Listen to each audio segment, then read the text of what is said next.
If you've been paying attention to what's happening in Minnesota, there's a really notable phone call that just happened this morning between President Trump and Governor Tim Walz. President Trump first alerted us to it, saying that they had a good call, and he described that the two leaders were on the same wavelength, which obviously is a notable comment given all the criticisms coming from the White House of Governor Tim Walz. And according to the readout that I just got from Governor Walz's office, they say that during this conversation between President Trump and Governor Walz, that the president agreed to consider reducing the number of federal agents who were in his state. That would be a huge change if so, given we've seen this massive surge of agents that have been on the ground in Minnesota, something that actually only increased after the fatal shooting of Renee Good by an ICE agent, and now with the second shooting of Alex Preddy over the weekend. And in this call, Governor Walz says the president also agreed to consider having the Department of Homeland Security allow an independent investigation. Governor Walz said that the president said he would talk to DHS about ensuring that the Minnesota Bureau of Criminal Apprehension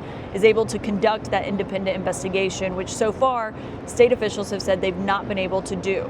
Now, that doesn't mean these two things will happen, but the idea that the president is considering it and also sending in his own border czar, Tom Homan, into Minnesota seems to suggest to us that the president may be looking for an off-ramp, as his administration has been facing major backlash over what officials said immediately after the death of Alex Preddy over the weekend, including claims by some top officials calling him a domestic terrorist and an assassin.